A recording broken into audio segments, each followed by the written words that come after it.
And we are back with the FloTrack podcast. Happy Tuesday, day after 4th of July. I am Kevin Sully, coming to you remotely from the Gulf Coast of the United States, joined by Gordon Mack, still there in Austin, Texas. Gordon, good morning. How are you?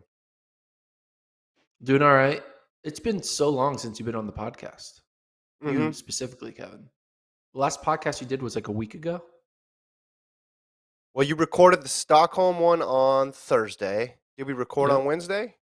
So it's No. been, we didn't Recorded on do a Tuesday. Wednesday pod? Oh, okay. Nope. That's Did right. Tuesday, Thursday. Was that the one right after USA's? It's all blurring Yeah. together now. Yep. You're right.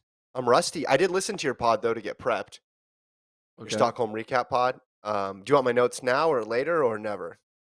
Maybe never. Unless they're Okay. Well, good I'm gonna give them. notes. I only take They're good positive notes. affirmations.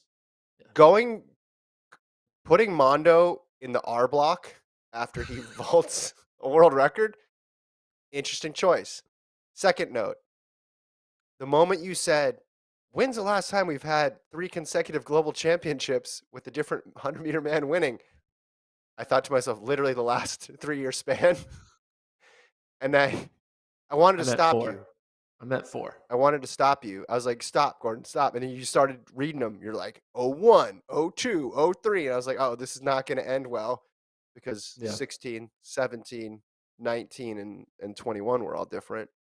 But Yeah. that's what I get I for not messed that being on one the up. pod. Um, Oregon coaching rumor segment was interesting. Touched on, you were taking questions, which I thought was Yeah, good. man. That's tough to do when you're doing solo pods. So, all in all, uh, B minus. decent job. I Appreciate it. think, this is a side note here. I don't want to get on a tangent right off the bat, but I mean, this is running related. Mary Mora in that 800. Like, what'd you think of that? Because Was it? I looked, I did a deep dive on her results. Like, she's 8 and 4. Last year, she's only basically done 2 full seasons where she's all in on the 8. And then she won the Kenyan trials in the 4 and the 8. And she ran that Stockholm race. Like, she's still trying to figure out the tactics and stuff. What do you think of her chances at world champs? Because it's easy to say, oh, Keeley had a bad race and Keeley can go 155.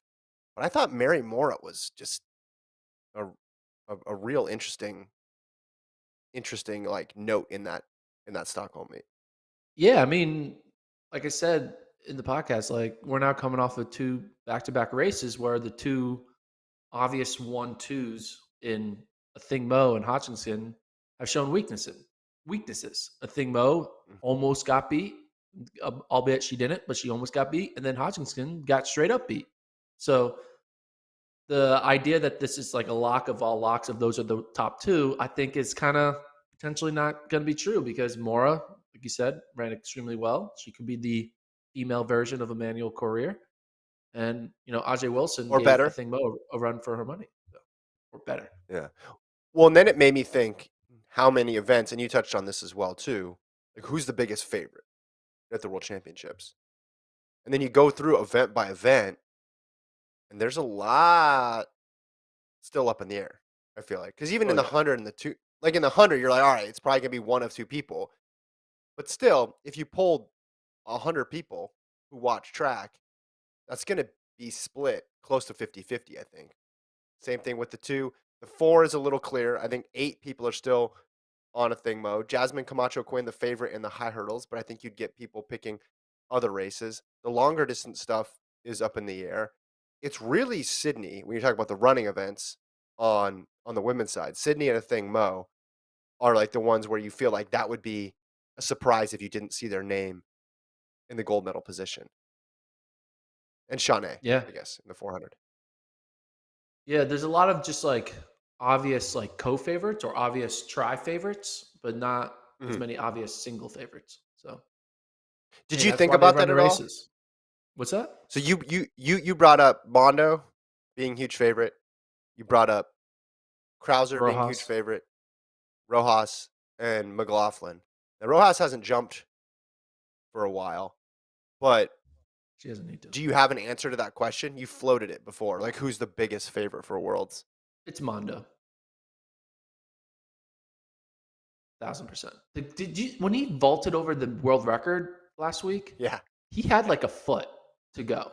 yeah, He vaulted it by over a foot. It was insane. yeah. It wasn't There was like an barely got over it. He vaulted it over by a foot. yeah. There was almost another entire Scandinavian country between himself and the bar when he went over. Like Yes. that was not close at all. The thing that makes me a little nervous is just it is the pole vault. You get wins, you get some issues, but he is far and away the best guy. I know you've talked about him just entering after everybody goes out. Given the right circumstances, I think he could pull that off. Krauser lost World Indoors, but the shot I think has a little less variability. McLaughlin, I would just be stunned to see her not win, but look at how well Femke Bowles been running. So it would only take one minor mishap. I guess I don't know entirely what the my answer would be. And then you go to the men's running events. 100 toss up, 200 got at least two guys, 400 Norman and Gardner, 800 who knows? You're the only one who knows the answer in the 800. Yep. 15 Chariot, Ingebrigtsen. Ingebrigtsen will be the favorite. Steeple up in the air, 5, 10 up in the air, high hurdles up in the air, 400 hurdles. Benjamin versus Dos Santos, Warholm looming if he comes back. No one's going to count him out. A lot of questions. Like we have no more meets really before. Like we have no more information. I'm Yeah. panicking. I got to make picks, Gordon. I don't know who to We, pick. Is what I'm we gotta saying. make picks. I mean, I know who I'm Do picking. we? I'm gonna accurately pick all the events perfectly. 1 through 8. I'm going 8 deep on all my events. I know who's gonna finish freaking 7th in the women's hammer throw. Bring it. Do you think you No, could pick I a don't know. Yeah, final? it is. It is gonna Could be you pick which event are you most confident in picking the finalists? Not the winner, but the finalists. 100. I think. Okay, I think men's 200. I could do pretty Yeah, well men's in. 200. Yeah. Sprint events are The, easy to pick finals because there's people who it's more obvious when you get into distance events with if it's a slow heat, big Q, mhm, little Q, it gets a little complicated, and someone who thought would make it gets knocked out. But sprinting, it's pretty much obvious who's going to make it. mhm. Question is though the order of the top three. So, Yeah, yeah. Well, different events are easier to pick different things. Some of them it's easier to pick gold. Some of it's easier to pick podium, and then some of it's easy. Like the podium, I feel pretty good about in the women's 400-meter hurdles, but picking the finalists would be hard. All right, we got some subscriber pods that are up. Are both of them up? You did a great job yep, posting both are those. up. Both Nice up. job. So if you're a subscriber, you check those out. We Remember, ranked member pods. Gosh, I keep calling it subscriber pods. We ranked the U.S. medal odds in every single running event. One for men, one for women, and I think I'm 100% accurate. Well, together we're 100%. We had a couple points where we disagreed, but you can choose the Gordon path or you can choose the Kevin path, and I think either way you'll get the right answer. So I don't know what you'd use that information for. I don't know if you could bet or you just want to impress your friends, but it's out there. It is out there. You can check it out. We're going to run through a few results here to start. Then we're going to talk about some World Championship news.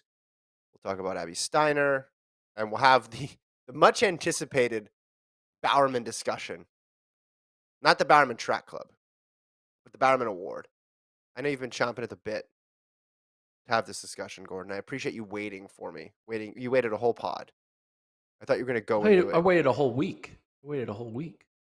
Well, we didn't have that many pods. All right, let's start first. Rainier Mena of Cuba runs 19.63 in the 200 at La Chaux de Fonds in Switzerland. Huge personal best for the 25-year-old. He came in with a PB of 20.04, which is a huge improvement on his lifetime best coming into the season, where he was basically 20.2, 20.3 guy for several years. He's run some youth stuff, run some junior stuff, and posted some good results. But this is a huge breakthrough when you look at his time compared to the rest of the all-time list. It is in a place notorious for incredibly fast times. Le Chaux de Fonds, high altitude, and even when you do the conversions, it's still pans out to a very quick time. We've had some good performances in the 200 from guys that we haven't necessarily been talking about all year, haven't seen on the League circuit a ton. Like Solo Adams a few weeks ago from South Africa ran fast. And now we have Mena running a quick time. He was also under 10 seconds in the 100 in this race, going 9.99. What do you think? What do you think his chances are heading in to World Championships? At the very least, even if you're thinking, all right, you got to do a bunch of conversions and it's not going to pan out to anything, at the very least, he's running well at the right time, which is not something you can say for every single athlete in the world right now. When you ask the question, what do I think his chances are? What do you mean by that question? Chances of what? Well, he's run 1963. So I'm not asking him to run 1963 again. Can he medal? Can he make the No, final? probably not. No I don't final. know. I'm turning into like, this is great. It's a great performance, but you got to do it twice before I even read the performance. Like, I just need two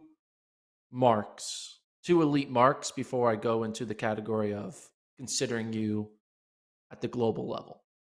You know, because I mean, What 2004. I mean, that's something, but I don't know. I feel like I need two sub 20s to believe in your ability to perform at the world championship level. So right now, he is still NA in my opinion, not applicable. Not applicable. It's a hard word to say. Applicable. I'm sorry. Just you he's an got there? NA. No mark. No yet. I mean, it is good, right? I mean, you don't wake up and run 1963. Just it's not normal, right? So it is an impressive feat, but you know, the way our Well, let me sport ask you runs this. is these one-off impressive feats aren't ever really enough to supplant yourself as one of the contenders in the world because there's people who do it, you know, have been doing it over the years. They've been doing it multiple times throughout the season, and just a Mhm. one fast race isn't going to be enough for me. So Fair. But when you look at the rankings of this season and you take out Americans who aren't going to be competing at the World Championships, even before this 1963, his 20.04, where do you think that ranked him in the world? whereas what 20.04 ranked him when you take out Americans, Yeah, it's probably pretty good. It's probably top 8, right? 12. So when you're saying he can't make the final, I think he would have been in contention to make a final even before running 1963. So I definitely think he can make a final. Medal, I think, is an obvious stretch. But I think, who do you feel great about in the final? 4 Americans you feel good about. DeGrasse has got to get it together. Again, I'm not counting him out. Van Belay you'd put in there. Jareem Richards has run 19.8 this year. Aaron Brown's in the mix. Jerome Blake, but he's right there. He could get a lane in the final. Yeah, you're talking me into it. You're talking to me into him getting a lane. Um, I do agree with you though. The one crazy performance out of nowhere in a place that's famous for producing insane one-off performances is worth taking into account. And you know you're not as good as like your one performance because when Knighton ran 1949 at LSU, I said, hey, that's probably going to be the world lead this year. He could still win the world title. I just don't think that time is going to be beat this year. And I think was it after the first round? Someone asked Knighton and Eugene what the winning time would be or what he'd need to run to get the yeah, I winning did. to win. Oh, That was was it my question. Gordon Mack? I'm quoting your own question back to you. How does that feel? Feels good. I'm like those people. I'm like those people on Twitter. Like, did you even read the research? And the person's like, I literally did the research. You're quoting my own study back to me. But didn't he say, since you were there, he didn't say he needed to run a 1949? Didn't he say No, 6 or 7 or something? And he ended up being right. 19.6. Yeah, Yeah. So I think 5 will definitely win it in Eugene. So it's not even as if Mana needs to run 63 again to be in the medal picture. It's just a question of whether or not he can do it.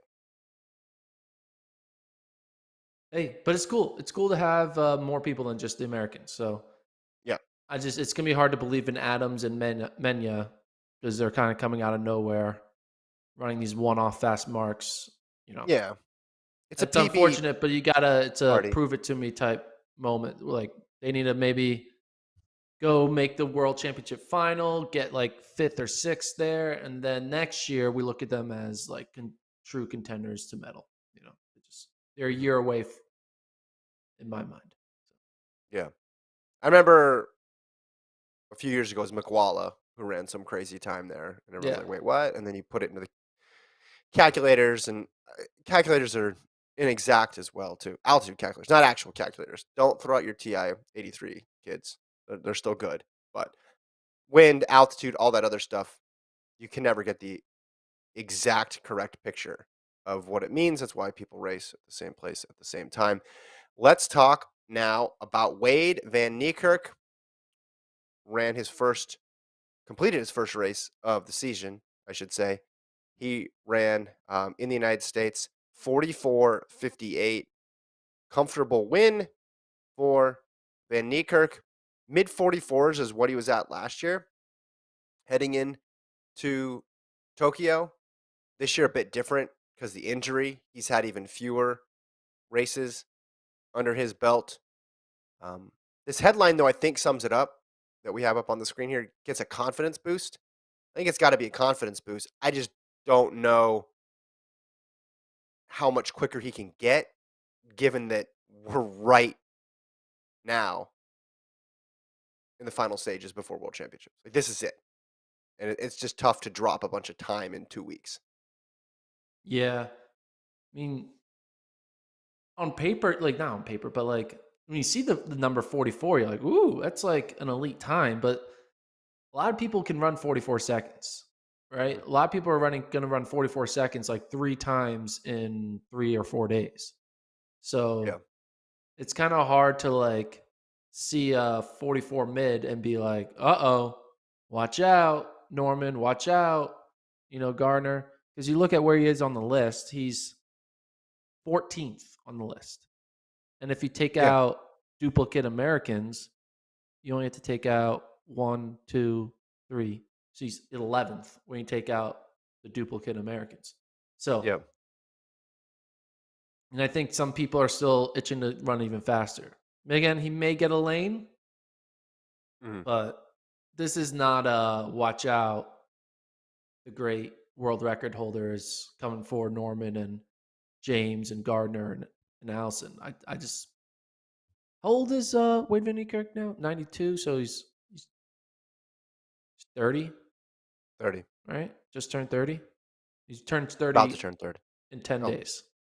So, beginning of the championships, he'll turn 30. Yeah, I think finals is realistic for him, given that descending order list that you said, but it's tough to get beyond that. But I was looking at this men's 400 because of Van Niekerk's performance. It's not that deep, Gordon. It's sneaky, not that deep. You got Norman up there. You obviously have champion Allison, who ran the 43.7 behind Norman in Eugene. But Ross ran better last year. Michael Cherry ran better last year. Karani James, I think, is always going to be in the mix. Stephen Gardner, if he's at his best, gold medal favorite, you'd say, still. But past that, like trying to think about who's going to make the final of this one, it's pretty complicated. There's a lot of people who could throw their hat in the ring. And this year, only what? How many guys have run sub 40, 44 this year? Two, correct? Norman and Allison. That's it. yeah. Yeah. So there's room for him to get in just because this is not that deep of an event this year. I think one of the Jamaicans are going to pop a fast one and run low 44s and make a final. But yeah, Yeah. I mean, maybe it is a weaker year, and that would be a way for Van Niekerk to kind of not surprise, but work his way into the final. But it's just like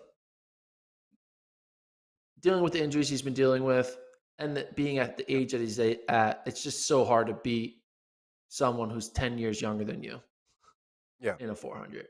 It's just, it's hard.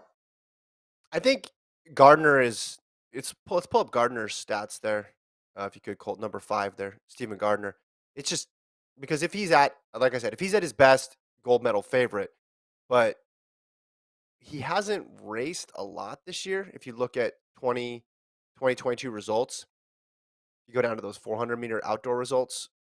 Yeah, he's only run 3 of them. One of them was at the Bahamian Championships where he just cruised and ran 45. He ran Paris Diamond League, and then he ran in Baton Rouge. That's all. So I don't know what type of form he's in. Like I said, if he's in the form that we know he can be in, gold medal. If he's running just 44 lows, though, that changes the equation entirely, not just for gold, but for all the medals, because that would open up a spot. So I'm just thinking of this in terms of Norman's hopes of getting gold, but also other people's chances of getting into the medals. I'm just interested to see how this one plays out because on the US side of things, you have two guys who are coming off of college seasons. Could they run well and extend it another week? Absolutely. Could they be just gassed and not make a final?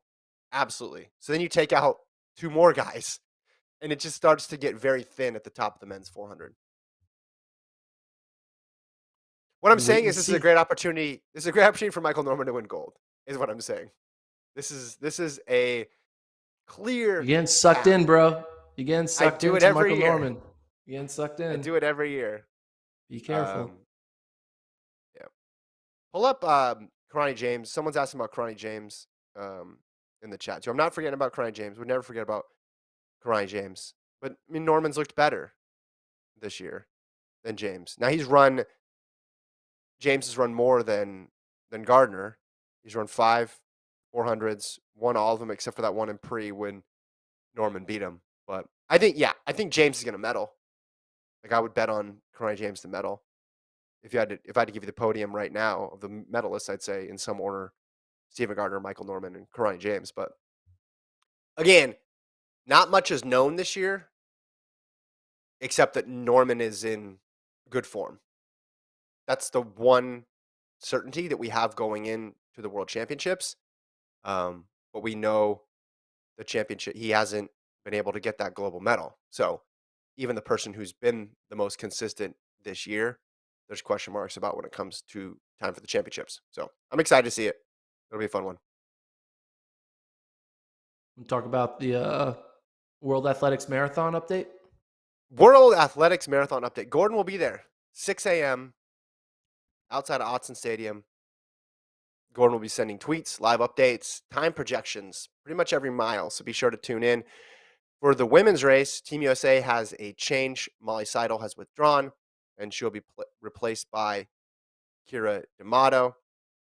She released a statement through her agent, said dealing with ongoing hip pain, and found out that she had a stress reaction in her sacrum. So she will not be racing. Also, she has an ongoing TUE process where she needs to take medication for ADHD, which hasn't been fully fleshed out yet as well too. So two issues going on here, but D'Amato will be on the start line. US is deep in this event on the women's side. Like you lose Seidel, which obviously she's a great runner, a clutch runner, comes through in the big moments.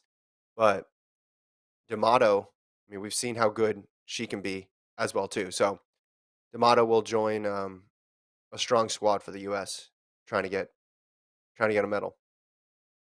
Can we also kind of reflect or react or whatever? The motto being on Team USA is wild when you really think about it.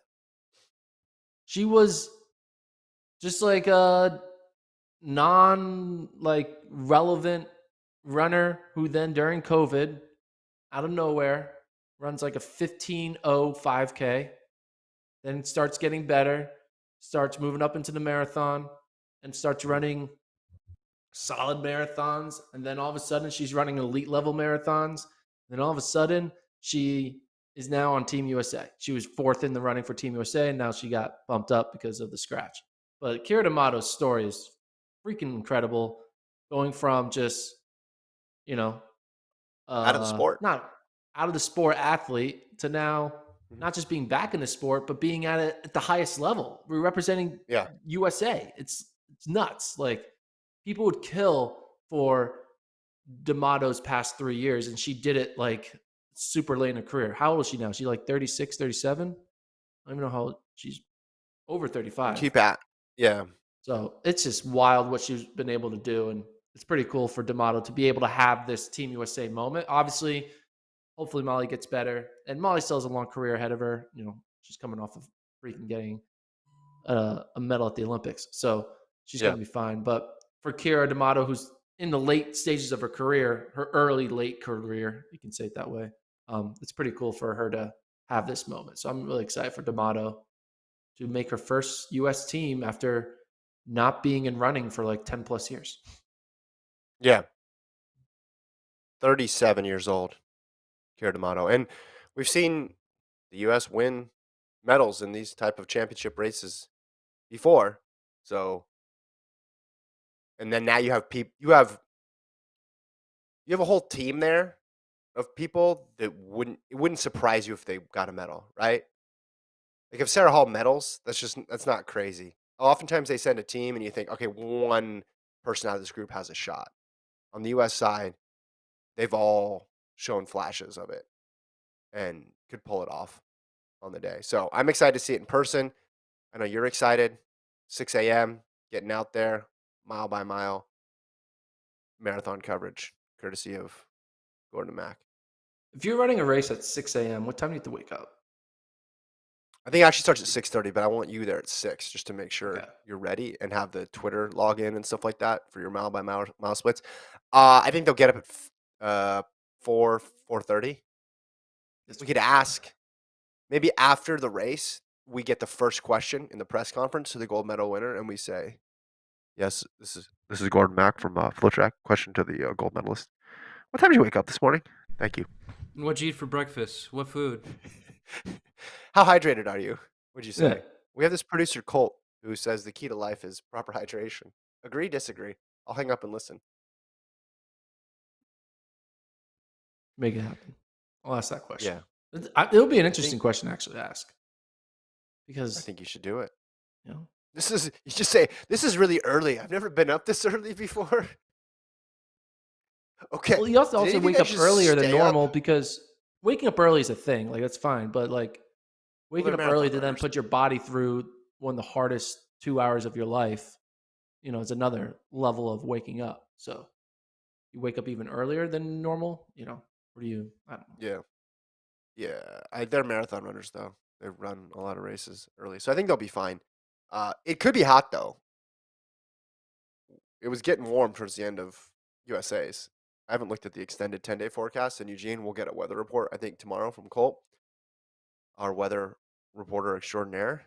But that could be a factor. It's three big loops. I think it's interesting too. They're going to run through. They're not on Priest Trail, but there's a paved road through the middle of Priest Trail for a good portion of the course. I just think it's interesting because I wonder how many fans or if anybody's going to be out there because it is like a path in the middle of a large park. There'll It's be people out interesting. there. Yeah, you, Yeah, I'll be out there. Okay, stop. Gordon, on the ground God. for mile 12. Let's kick it over to Gordon for a mile 12 report. All right, next Yeah. segment. What's the next segment here Oh, on the wow. podcast? Gordon is producing the show now, I guess. So Oh, Bowerman. a week or Do you so want to start ago, this? Go ahead. You got yeah, it. a week or so ago, the Bowerman announced the finalists: 3 men and 3 women. You only get three. You don't get four. Mhm. Trey Cunningham, Aiden Owens, Randolph Ross on the men's side. So great hurdler, heptathlete, and 400-meter runner. And then on the women's side, which was where the controversy is brewing, you had Anna Hall of Florida, Cameron Rogers of California, who, I will say this, a lot of people who are upset about these finalists don't really truly understand how great Cameron Rogers was. And then Abby Steiner, which we know what she's done. Now, obviously, these are three well deserving women. They all have a resume, in my opinion, that is worthy of winning. But there was a fourth woman who I think had an equal resume to these three women. It just happened to be a year where there was a true cutoff after 4 and not a cutoff after 3. And so that fourth woman was Jasmine Moore of Florida, who won the long jump and triple jump indoor and outdoor. So she went 4 for 4. She also won SEC's indoor long jumps and triple jumps. She actually had one lone loss in the long jump at Texas Relays to collegiates, and that was, a random end of March long jump competition. But Yeah. I put up the resumes of Anna Hall, Jasmine Moore, Cameron Rogers, and Abby Steiner. And I want to ask you, Kevin, who do you think should have been left off? Should it have been Jasmine Moore? Should it have been someone else? When we read these resumes, I'll read the resumes kind of quickly for the audio listeners. Basically, Anna Hall, she was second all-time in the heptathlon, number 4 all-time in the pentathlon, 2-time NCAA champion, both multi-events, indoor and outdoor. And then ultimately, her X factor was she did the 400 hurdle heptathlon double, scoring 18 points. Jasmine Moore, 4-time NCAA champion. She had the indoor triple jump record, second outdoor all-time. And then her X factor was she only lost once all season, which was at the Texas Relays long jump. Cameron Rogers, who again I think has the craziest resume when you really look at it. She broke the collegiate record in the hammer throw. She was 10th all-time in the weight throw. She only won the NCAA hammer throw title. She didn't win the indoor weight throw title, but she's a weight throw. She's a hammer thrower. Like, that's what she does. And you know that's what she does is because this year she put up 8 of the greatest throws of all time in collegiate history in 2022. The other 2 in the top 10 were from her last year. So now she has thrown 10 times all-time great marks. 10 times. It's insane. The top 10 list is just her name. Like, there's not one random name from 1980 or 1992 or from 2010. All 10 of the greatest hammer throws ever are from this woman. Yeah. If that's not greatness, I don't know what it is. And then obviously Abby Steiner, indoor and outdoor 200-meter record, indoor 300-meter record, number 7 all-time in the 100, 3-time NCAA champion, indoor-outdoor 200, and the 4x4. And I mentioned the 4x4. That's notable because she split 48 seconds twice in a 4x4, once at SECs and again at NCAAs. So 4 great athletes, 4 great resumes. Who you leaving off? You can't leave off anybody. This is the problem with this. It's a problem with both the award and it's a problem with the critique of the award because everybody wants to say this person should have been there every year. Every year this is a problem. But then no one ever says who should be left off. Of course. Because it's easy. I mean, this is awards in every sport. This isn't just track and field. It's why was this person left off? Okay, well then what's the argument to take someone else off? Because if you can tell me that, then we can have an actual discussion about it. Now, if you want to say this year there should have been 4 and they should have bought an extra plane ticket and hotel room, I'm all about it too. If you want to say, hey, every year we're going to send somewhere between 2 and 5 people to the Bowerman or 2 and 4 people and we get to decide, that's fine. I'm cool with it too. The other problem is I don't like that. I think track and field. No, because Heisman does that too. Heisman fluctuates based on how close the voting is. So every year in track and field, we have to compare. It's not even apples and oranges. It's like apples and desk chairs, basically. Because every athlete does a different event that's in this group, right? You're never going to have 2 200-meter runners make it because one's going to prevail over the other. You're never going to have 2 discus throwers because it's going to be one over the other. So different events lend themselves to different doubles. Different events lend themselves better to all-time marks, right? Some of the collegiate records are just stronger than others. The NCAA is just tougher in certain events than it is in others. Now, you could distill this whole thing down to one number, right, Gordon? You could say who has the best singular performance, and you could go into the tables and you could look.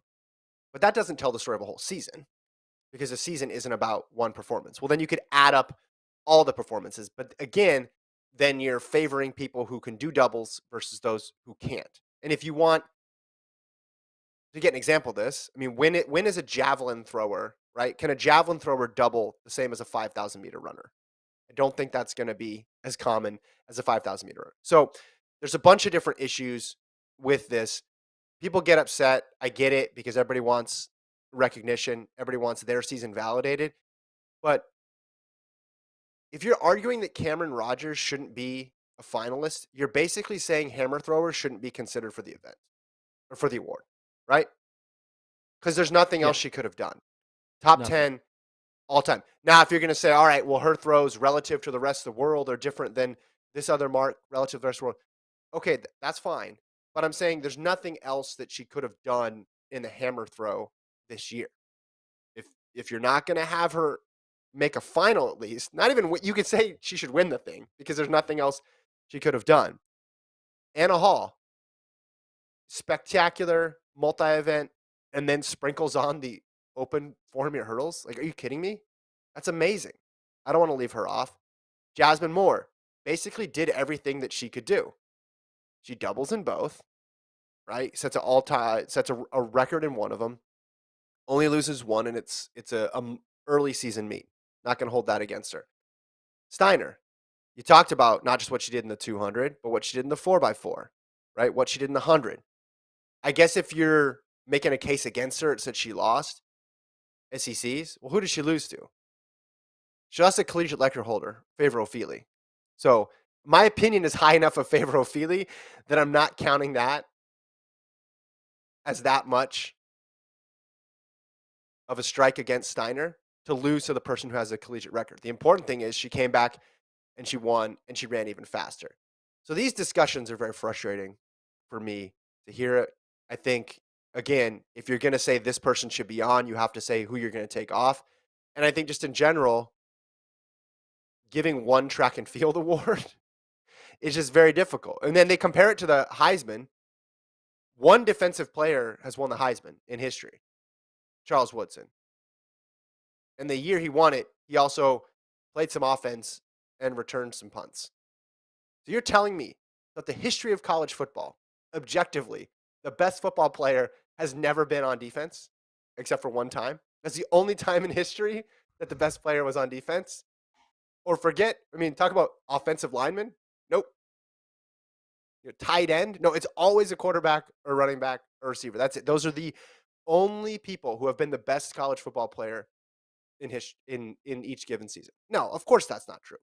And we have a similar problem with this award, which is it's very difficult to compare. I think they do their best to get it right, but you're comparing things that don't match up. It's tough to compare someone who can double in the 1 and 2 versus maybe someone in the 800 who can't, or someone in the javelin or a pole vaulter, right? How good does the pole vaulter have to be to win versus someone in the 5 and 10 who can win the 3 and the 5 indoors, win the 5 and the 10 outdoors, and basically they're going to get a spot in the top 3. So that's my frustration with it, and that's the limits of it that I wish people would understand. So who's your top 4? What's your order? Top 4. All that being said, if you had to rank it, the order of those 4 women, how would you rank them? I mean, that just went against everything I said. Anna Hall, I like, because it's impossible, I just go with creativity. So I like Anna Hall's season. I like the fact that she did something I hadn't seen before. So I would probably go Anna Hall. But It's interesting because I would put Anna Hall 4th because I would look and that's at fine. I wouldn't blame anybody for any order.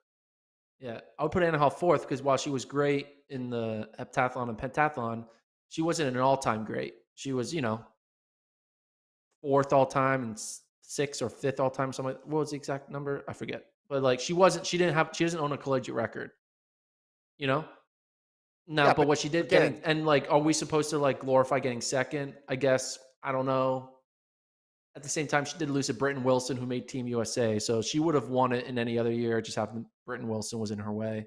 So, yeah, in a weird way, I honestly think that the third spot was between Anna Hall and Jasmine Moore.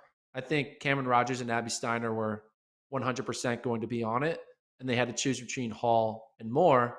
And I think they Two went with gators. Hall because Hall has a more unique um, resume than Jasmine Moore. Jasmine Moore's resume is eerily similar to Couture Orgy. Now, Couture Orgy went 3 for 4. She didn't go 4 for 4, but Couture Orgy had more records. So they valued records more because Jasmine Moore had better win loss. She didn't have as many records the way Couture Orgy had records versus her win loss. And I think they were kind of like, all right, we're never going to see a heptathlon 400 meter hurdle doubler. Mhm. We have to recognize that. And I think they went with her. So I think that was the tiebreaker. And it is funny. Florida was out there like Yeah. criticizing the Bowerman. Why isn't more on it? Why isn't more? And then a few days later, they're like, Anna Hall should win. And I was like, wait, I thought Moore should have won. I thought it was all about Jasmine Moore. She should have won. And now all of a They sudden were you're saying Anna ready. Hall should win? I was like, wait a minute. They Come were on. ready. They They were had the willing to now. response on the ready. They had it saved in drafts, and they're like ready to go as soon as the nominations were announced. Yeah. Your track record about the Bowerman getting it right is very clear. There's obviously been some oversights in the past with this award, but it's just there's no way to get it right. There's really no way to. I'm looking at the historical one. They started this in '09. Rupp and Jenny Behringer, Jenny Simpson now at the won it in '09. You go through the list. It's obviously um, a prestigious award. Like the people who've won it are big names, but what you have to do, and this is the same thing with Athlete of the Year for World Athletics. What you have to do for some events to win is a lot more difficult Yeah. than other events. Look at some years Bolt won Athlete of the Year when he barely raced. He'd show up, he'd win the 1 and the 2 at Worlds or Olympics, and then get Athlete of the Year. And then some other folks would be running week in, week out, winning gold and not get it. And then the whole win loss thing is tough for me too, because that just incentivizes not racing, which Is is that who I tough. think is going to win? I Uh, I I personally would vote for Abby Steiner, but I think Cameron Rogers will win, and I think she deserves to win. yeah. Because I need a I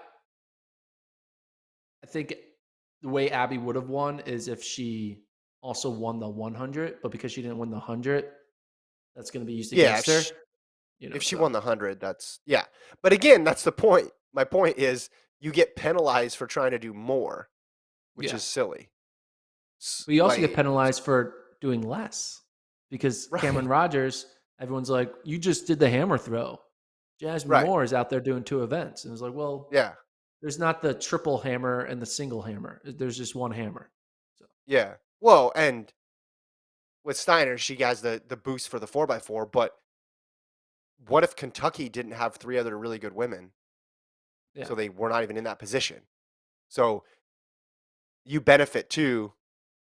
If you benefit from relays, you benefit from being on a really good team, which not and there's no hammer relay.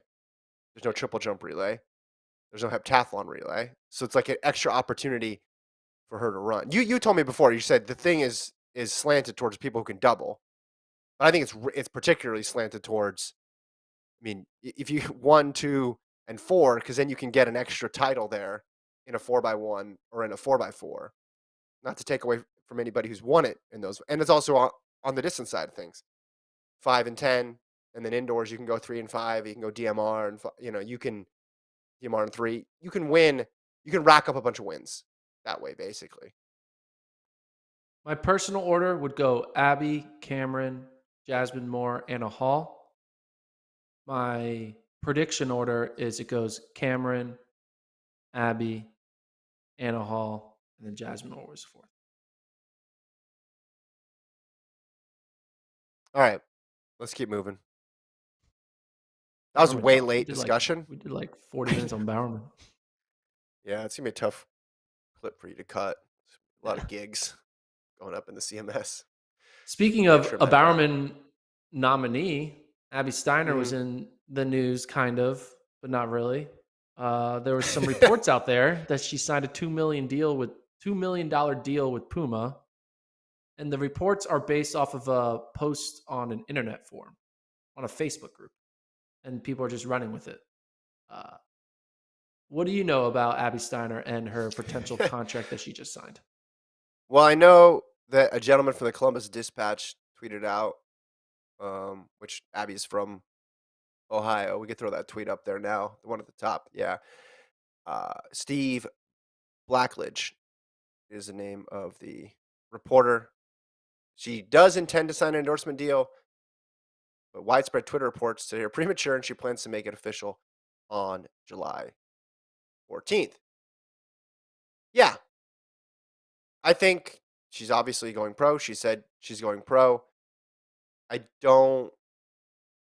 I've read into some of the articles written about the report, and it all goes back to someone's tweet, which was based on a post on a message. Now, could it ultimately be true? Yes. Yes, it could ultimately be true. Could it not be true? And people are just playing a game of telephone. That could be happening as well too. And then you get into the numbers, right? People talking about 2 million, 1 million, and all that stuff's really difficult to figure out. DeGrass's deal, journalists got a hold of that, and it was publicized. But other than that, it's pretty dang hard to find out how much people are making. So I would read all that stuff with a grain of salt, how accurate it is, because you just don't know. There's non-disclosure agreements. One of the stories I read said it would make her so they had the $2 million number. They said it would make her the number two or the highest paid women's track athlete of all time after Sydney McLaughlin. I said, wait, hold on. Did I miss the part where Sydney McLaughlin's contract was public? And it linked back to a Let's Run article, which was a survey of agents, which the estimated average of Sydney's deal was 1.5 million. Again, no one actually saw the contract. Like that would not pass muster in most sports in terms of is this actually what they're making. So I would bet on we're probably never going to know the details unless Puma makes it public. But that would be like the grass thing was a complete outlier. Like when I saw that, I was like, whoa, how did that get out? Like, how do we actually know that? So my assumption usually is we're not going to know. It wouldn't surprise me if she signs with Puma or I don't know, Nike or New Balance or whoever. Um, but as far as I can tell, it all just went back to someone making a post on an internet forum. It's interesting though when you think about like our sport, right?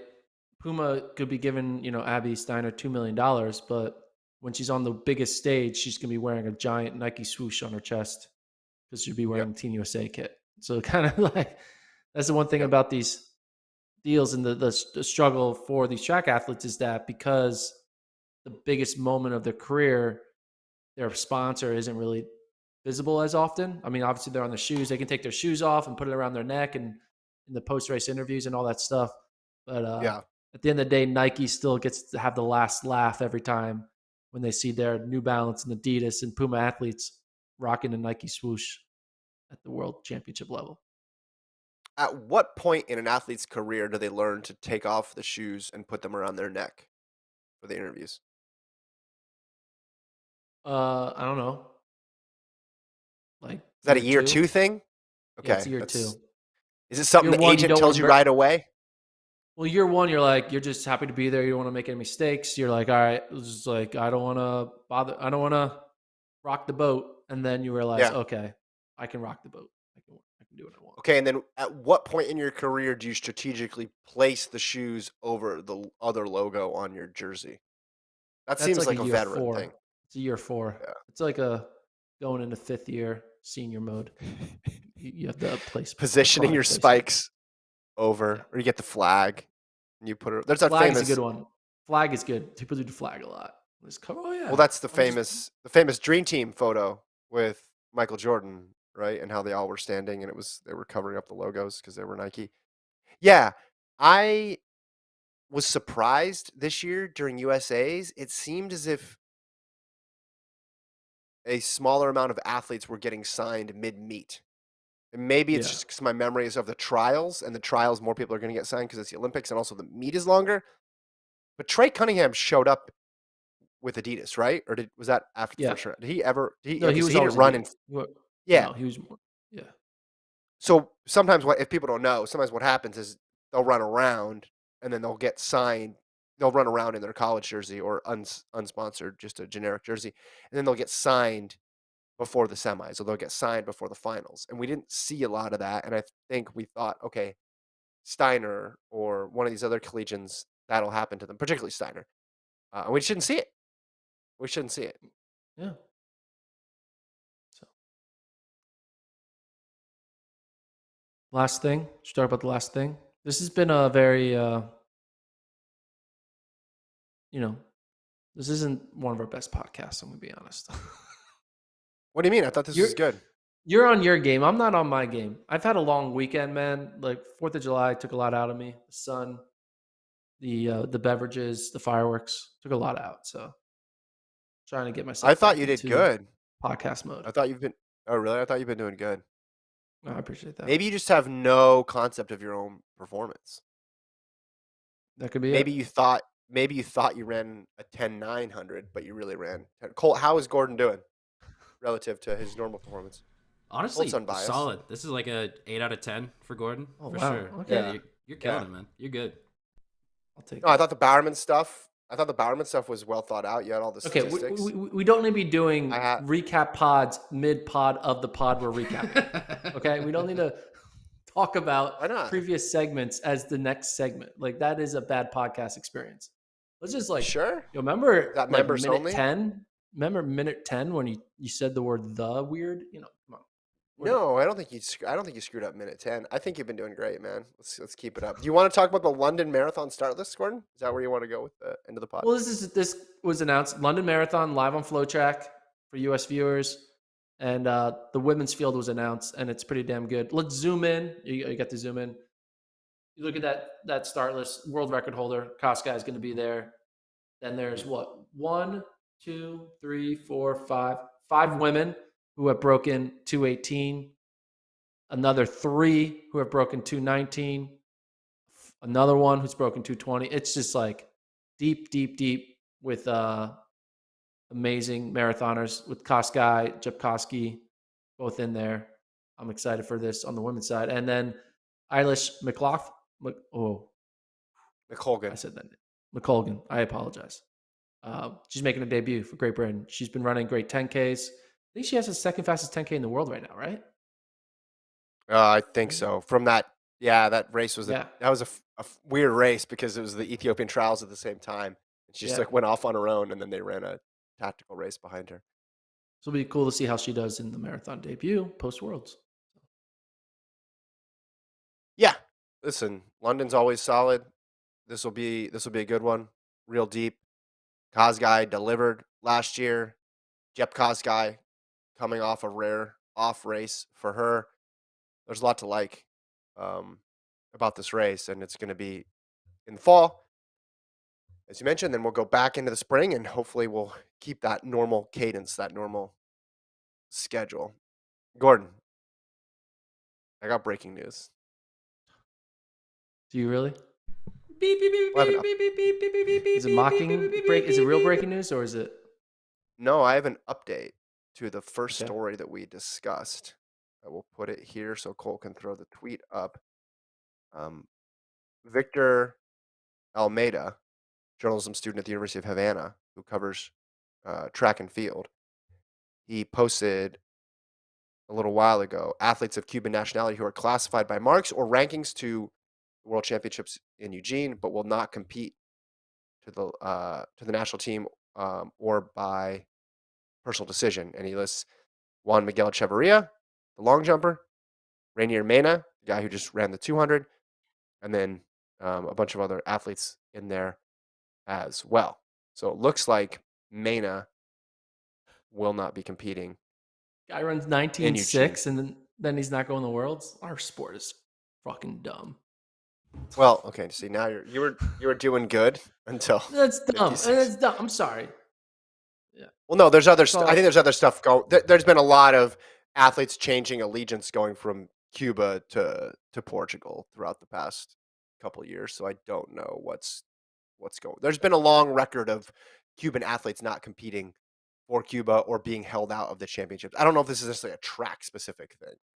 Yeah, Listen, but it's I still get it. happening. Track Guy runs does. 19.6. Yeah, track does keep home very good people because selectors make strange decisions. I don't know if that's the situation here. So yeah, maybe. I mean, maybe there's a transfer of allegiance thing going on here. I'm not sure. I hope he gets to run, wherever he lands. I want to see him run because yeah, he just ran 19.6. I want to see him again. Free Mania. Free him. We need a hashtag Free Mania t-shirt. All right, let's go to the chat.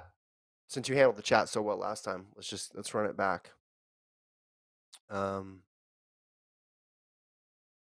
I looking at the Jaden chat? says Mana was a fluke. It's literally equivalent to 19.89 if you take away the altitude. Yeah, but 19.89 is still fast.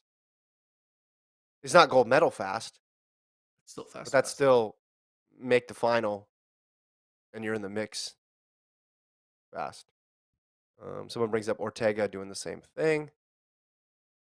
Yes, indeed, that is correct. What else do we have in the chat? Do you think it's fair to see college athletes at trials? Yes. Yes. Why is that a thing? Why would It's college not a athletes thing. not be allowed to? Okay, is that It's not a not a thing? thing. Okay. It's not a thing. We're not even gonna. No. That's not how our sport works. Should the best athletes get to compete at the best meet?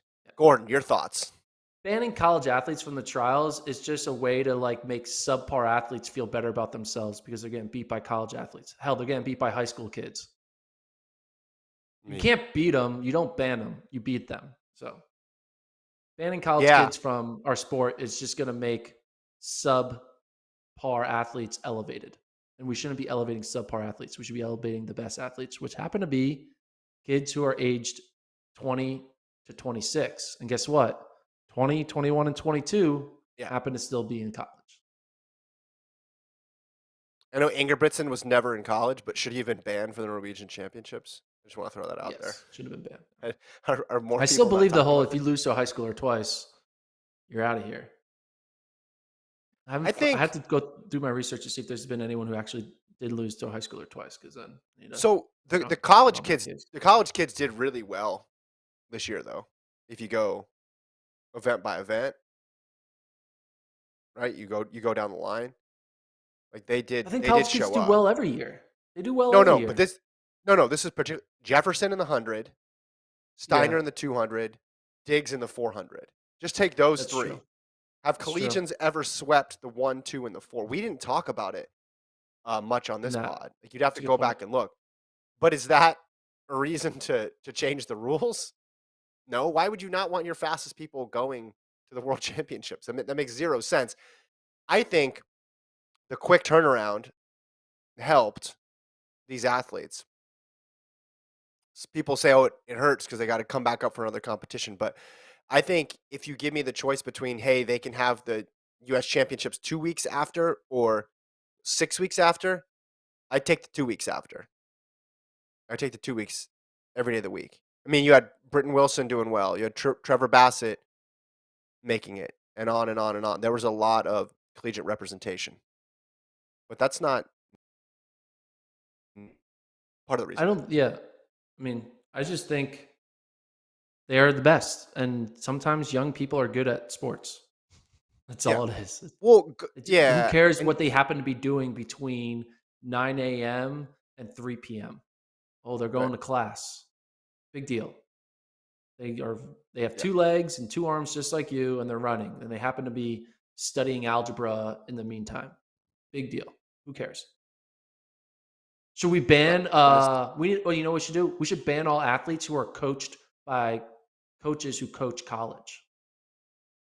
Grant Holloway, sorry, you can't compete because your coach is Mike Holloway, and he's a Florida head coach. So like we can't have collegiate No, coaches coaching our pros. See how dumb that sounds? we should What's the ban difference between Mike volunteer Holloway coaching assistants. Grant Holloway and Mike Holloway coaching Talitha Diggs? Nothing. Well, and you got volunteer assistants too. So if you're a volunteer assistant, you're getting all the facilities. Yeah, So you you got get rid of all. There's all the a lot of athletes who train on college campuses. You're not allowed to be at USA's. Sorry, these are the new rules. all the athletes who make over 100K because they got access to better Yeah, facilities. they're banned. They're banned as well. So we're banned. Yeah, so we're going to ban volunteer assistants, athletes who are coached by college coaches, college kids, athletes who have too much money. So there's only the sweet spot. So basically, only like 12 people get to go to USA's every year. And I get just to give pick them. It's my Yeah, team. and you and Well, I get to pick them. We do a big draft special live on YouTube. here's what track is good at. Track is good at one thing happening and one specific moment in time, and there just being this whiplash reaction to it that makes no sense. What? They won the 1 and the 2 and the 4? Ban the college athletes. Never mind that next year maybe no collegian makes it in any of those events. It's just the same thing when Harrison didn't make the US team and then went on to break the world record in the high hurdles that year. Should we change the system? Should we change the top 3 system because we're going to leave home the world record holder? And then what happened that year? The US swept the high hurdles. There's a simple solution to banning college athletes. Run faster than them. If you run faster than college athletes, guess what? They won't be good enough to qualify for your pro championship. Yeah. If we had 50, again, I have no idea where this women, comes from. If we had 30 women run 49 seconds, then Talitha Diggs just isn't going to be good enough to go to the trials, why don't we do it that way? Have 30 women run 49. Again, I have no idea where this. It just comes from internet. Why? It just comes from internet. That's where it comes from. Robin has a good idea. Just ban everybody. I mean, fair. That's a good idea. I like that. Then you're guaranteed happiness for all. Remember was it JJ Redick who said when Bob Cousy was playing, he was playing against firemen. Firemen, and was it like plumbers and firemen or something like that? Yeah, plumbers and firemen, yeah. You have to have a full-time, like a full-time job separate from track to compete. Like I need to see your W-2. It's not a little side hustle. You can't just be driving for Uber. It's like, no, you have to have a full-time job.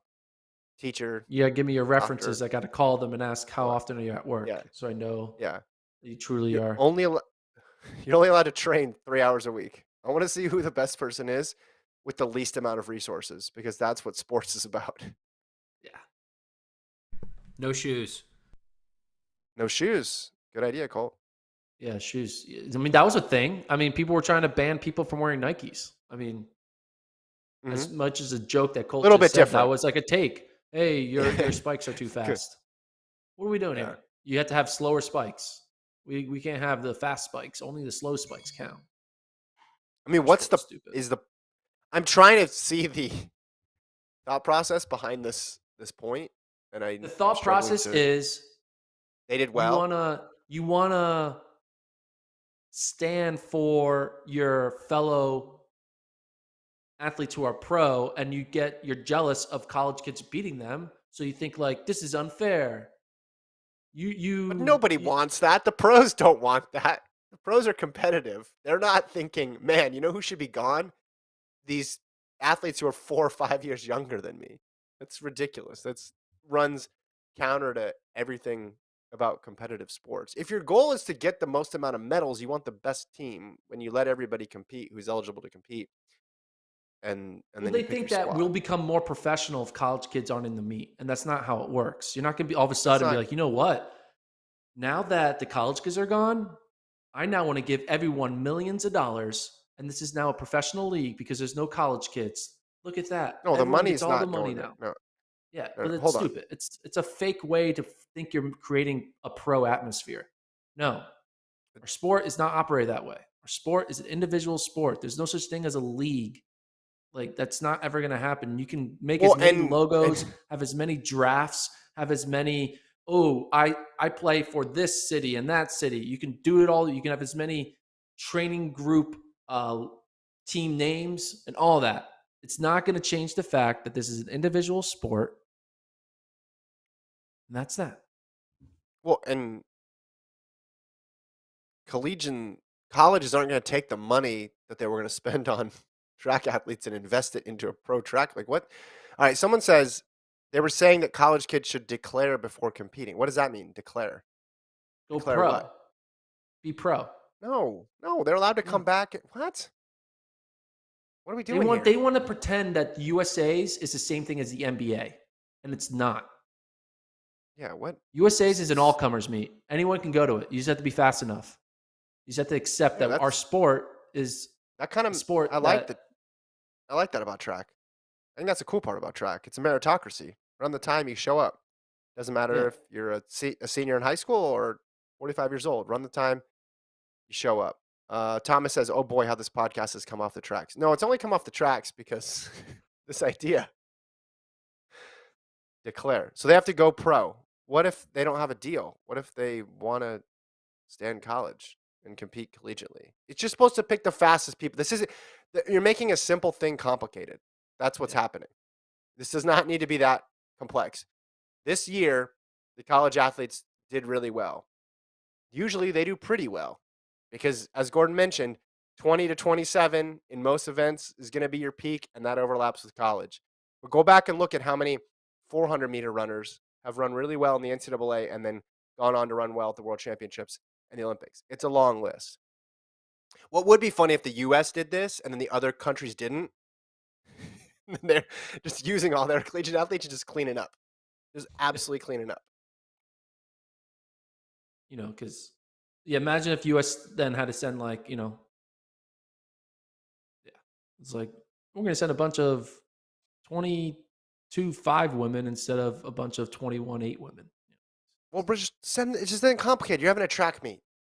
If you hit the time standard, you qualify. It doesn't matter. It's just people thinking they what can you're create a affiliated pro with. league. That's all it is. They think, Really? go pro. No one is going pro. The only people going pro are people like Abby Steiner and Trey Cunningham. Everyone else is just doing it because they love it and they believe in themselves.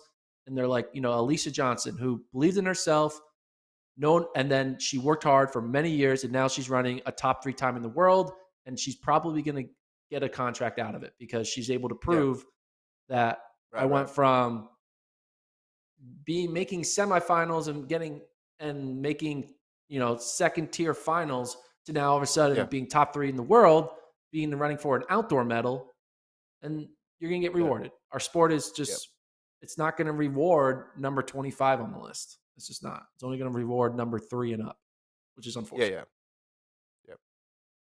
Kevin says, "I'm just putting it out there because it was trending." Yeah, no, I'm not upset with you, Kevin. No, we're not upset with you.